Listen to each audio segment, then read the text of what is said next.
जिंदाबाद हैंडलूम भवन को माफियाओं से मुक्त करो हैंडलूम भवन को भ्रष्टाचार से मुक्त करो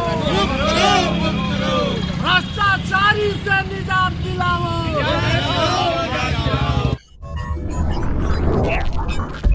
1990 के बाद लगातार बुनकर परिवार पर ग्रहण का दौर चलने लगा। चलते चलते आज स्थिति भूखमरी के कगार पर पहुंची है। चंद लोगों के ग्रिप में पूरे बुनकर भवन को दे रखा है व्यवस्था ना। अरे एक तो बता सकते हैं? बिल्कुल बिल्कुल नकीब अहमद साहब हैं। नकीब अहमद साहब कौन है? अध्यक्ष हैं जो मान न मान मैं तेरा मेहमान तथा कथित मेहमान बने हुए हैं। सरकार के सरकारी मापदंडों के हिसाब से बुनकरों से खरीद की जा रही है। सरकार के मापदंड के अनुसार सरकार ने जब कमेटी डिजॉल्व कर दी तो पुनः ये कौन सी व्यवस्था बना करके ये लोग अध्यक्ष और चेयरमैन वाइस प्रेसिडेंट बने हुए हैं लोग। विभागीय मंत्री के पास आपने इसकी शिकायत दर्ज कराई? बिल्कुल इसकी शिकायत दी गई है, आवेदन दिया गया है।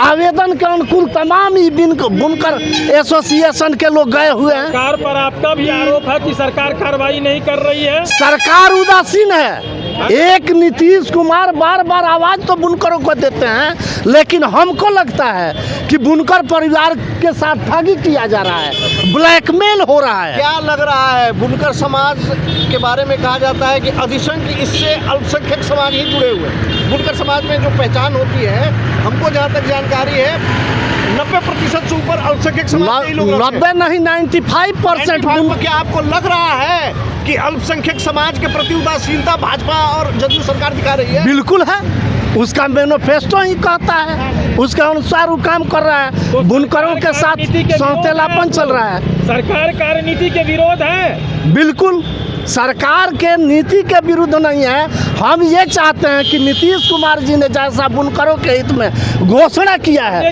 उसको जमीन पर उतारा जाए। हम लोग यहाँ हैंडलूम भवन बचाने के लिए बैठे हुए। ये बुनकरों की संस्था है और यहाँ बहुत ही अनियमितताएँ हैं, वित्तीय अनियमितताएँ हैं। यहाँ 2019 में आपको 4 करोड़ रुपये आए थे, उसका कोई हिसाब किताब नहीं। हम लोग RTI से भी जवाब मांगे तो उसमें भी पता चला ये मतलब हैंडलूम के ही पास पैसा आया था, यूनियन के पास, जिसका यहाँ के चेयरमैन और MD है वो कोई हिसाब किताब नहीं दे रहे हैं। और उसी की हम लोग को मांग है कि वो अनियमितताएँ दूर होना चाहिए। हैंडलूम भवन बुनकरों के लिए बन के तैयार हुआ था, जो गरीब बुनकर है उनकी रोज़ी रोटी के लिए तैयार हुआ था, जिसको आज माफियाओं के हाथ में किराए पे दे दिया गया है और बुनकरों को रोड पे छोड़ दिया गया है। बुनकरों के लिए जो यहाँ वस्त्र तैयार होता था जो गवर्नमेंट में सप्लाई करना था, उसमें भी कई अनियमितताएँ हुई है। कहीं से ख़रीद करके कहीं पे सप्लाई किया गया, बुनकरों से नहीं ख़रीदा गया। तो यहाँ पे सिर्फ धांधली है और माफियाओं के हाथ में चला गया है हैंडलूम भवन। उसी से मुक्त कराने के लिए हम लोग यहाँ धरने पे बैठे हुए हैं। हैंडलूम भवन बुनकरों के उत्थान के लिए 1985 में बनाया गया था।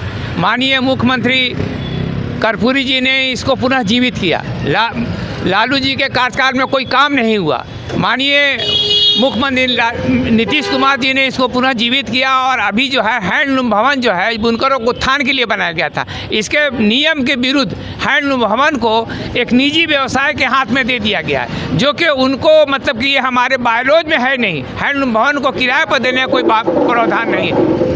तो हम लोगों की मांग है कि बुनकरों को उत्थान के लिए काम किया जाए। दोषियों के विरुद्ध FIR कर अंकित कार्रवाई की जाए। उसमें दोषी में ख़ास तौर से विशेष रूप से महफूज अंसारी जो हैं उसके MD हैं, उन्होंने बेहतर स्वीकृति प्राप्त की, न सरकार से स्वीकृति प्राप्त किया न सही किया और उन्होंने दे दिया। तो सरकार के पास आप लोग अपनी समस्याओं को और यहाँ की वित्तीय अनियमितताओं को लेकर गए हैं? हाँ, उन्होंने लिखा भी है और मैं 13 सूत्री मांग को मुख्यमंत्री के माध्यम से DM के माध्यम से कल हम लोग सौंपने जा रहे हैं। उसके बाद हम लोग धरना प्रदर्शन करें, आगे की कार्रवाई करेंगे। सर अपना परिचय दिया जाए। मेरा नाम जफर इमाम हुआ, मैं बिहार राज्य बुनकर संघ का अध्यक्ष हूं और बिहार स्टेट हैंडलूम यूनियन का भी x member board of director रह चुका हूं। आज बुनकरों की लड़ाई जो है 1978-79 से लड़ाई लड़ रहे हैं। नीति आप लोगों की क्या होगी? हम लोग आंदोलन पर उतारू होंगे और ये सरकार के खिलाफ जो है बुनकरों को गोलबंद कर करके खास कर करके जो अंसारी समाज इससे जुड़ा हुआ है, ये सरकार के खिलाफ जो है गोलबंद होकर के आने वाला समय में उनको सबक सिखाएंगे। एक तरफ नीतीश कुमार कह रहे हैं कि हम मुसलमान को, अल्पसंख्यक को रोजगार से जोड़ रहे हैं, जनाधार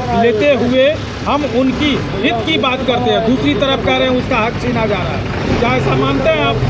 देखिए, वो जो कह रहे हैं वो बिल्कुल निराधार गलत है और कहीं पर से भी नहीं। मुसलमान जो है, मुसलमान में हम 70% मुसलमान अंसारी बिरादरी जो बुनकराई पेशा से जुड़ा हुआ था, कर्पूरी ठाकुर का हम लोग उनका शुक्रिया अदा करते हैं कि उन्होंने 7 रीजनल यूनियन जो है खोल करके बिहार में उत्थान करने का कोशिश किया था, लेकिन उसको जो है खास कर करके लालू के राज में और नीतीश के राज में तो बिल्कुल ख़त्म ही कर दिया गया है। बिल्कुल एक भी काम, एक किसी भी काम नहीं हो रहा है। जो वो कह रहे हैं वो कहीं पर से भी सच्चाई नहीं है, आप जाकर के देख सकते हैं। और ये खास करके जो नीतीश कुमार का जो नीति है वो जो है मुसलमान कह कर करके मुसलमानों के बीच में आपस में लड़ा कर करके वोट लेने का जो षड्यंत्र रच रहे हैं, जो कभी नहीं हो सकता है। और आने वाला समय उनको बता देगा कि बुनकर समाज उनको क्या करे। नमस्कार, आप देख रहे हैं ब्रेकिंग बिहार। देखिए, अभी हम मौजूद हैं हैंडलूम भवन राजेंद्र नगर में। हैंडलूम भवन और बुनकर बचाओ संघर्ष समिति सांकेतिक धरना प्रदर्शन कर रहे हैं। धरना प्रदर्शन करने का मुख्य वजह क्या है, तो ये आप समझ लीजिए कि ये सामने हैंडलूम भवन है। सरकार ने इसे बुनकरों को देने के लिए बनाया था, आवंटित किया गया था बुनकरों के लिए। लेकिन अगर आप देखेंगे तो यहाँ गैस गोदाम का ऑफिस चलता है, यहाँ पर डॉक्टर का क्लिनिक चलता है, और तो और रही सही कसर सरकार ने और पूरी कर दी कि एक बैंक्वेट हॉल होटल के लिए भी अन्य फ्लोर को आवंटित कर दिया है, पूरे भवन को आवंटित कर दिया है। मतलब व्यवसायी, होटल वाले, डॉक्टर, गैस एजेंसी वाले हैंडलूम भवन में, और बुनकर देखिए यहाँ रोड पर खड़े हैं, रोड पर आ गए हैं। बुनकरों को बाजार नहीं है, बुनकरों को अपने बनाए हुए उत्पादों के लिए बाजार नहीं है, और ये पूरे भवन को होटल वाले को दे दिए हैं और कहते हैं कि जमीन खाली करो, यहाँ हैंडलूम मॉल बनाएंगे। ये बना हुआ मॉल, हैंडलूम मॉल के लिए जो है उसको होटल वाले को दे दिया गया है और कहते हैं जमीन खाली करो, मॉल बनाएंगे। एक कंप्लीट, जबकि है हमारे पास बिहार राज्य हस्तकरघा के पास मॉल बनाने के लिए उपयुक्त पूरी बिल्डिंग है, जिसमें कोई इंफ्रास्ट्रक्चर की जरूरत नहीं है, और इसमें बुनकरों के लिए मॉल बन सकता है। आरिफ जी, लगातार बात की जा रही है, सरकार के द्वारा कहा जा रहा है कि नए उद्योग धंधे लगाएंगे। जी। पुराने तो सरकार से बच ही नहीं रहा है, नए उद्योग धंधे कैसे लगाएंगे? सही बात है। पुराने को तो ये लोग अपना बचा नहीं पा रहे हैं, और इसमें उद्योग धंधे को जो बुनकरों के द्वारा नीतीश कुमार जो चाह रहे हैं कि रोजगार दिया जाए, उसमें भी बीच में बिचौलिया बन करके बुनकरों का हक मारी कर रहे हैं। तो क्या लगता है, सरकार की प्राथमिकता में बुनकर समाज नहीं है क्या? सरकार की प्राथमिकता में बुनकर समाज है, लेकिन बीच वाले बिचौलिए लोग बुनकरों तक उनकी सरकार की मंशा को और उनके जो द्वारा जो चलाए गए इसको पूरा पहुंचने नहीं दे रहे। आप लोगों के द्वारा लगातार एमडी पर भी आरोप लगाया जा रहा है कि एमडी और अभी टोटल सारा चीज यहाँ अवैध हो रहा है।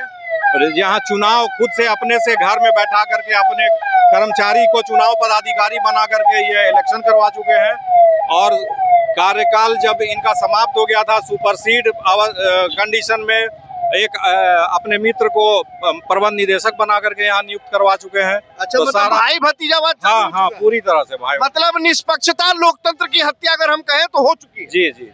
मतलब कुछ फेयर और क्लीन नहीं, कुछ नहीं। तो देखिए, जैसा कि आरिफ साहब हमारे साथ थे, इनके साथियों से भी हमने बात किया, इन लोगों का लगातार कहना है कि लगता है कि सरकार की प्राथमिकता सूची में हम लोग बुनकर है ही नहीं। भले ही ये बिल्डिंग, ये भवन जो है इन लोगों के लिए बनाया गया, लेकिन ये लोग रोड पर हैं और अन्य व्यवसायिक कार्य के लिए हैंडलूम भवन को खोल दिया गया है। देखिए, खबरों का सिलसिला हमारे साथ लगातार इसी तरीके से बरकरार रखें, और अगर हमारी रिपोर्ट पर आप भी अपना कुछ कमेंट देना चाहते हैं, प्रतिक्रिया देना चाहते हैं, तो प्रतिक्रिया के द्वारा हमें जरूर अवगत कराएं। धन्यवाद।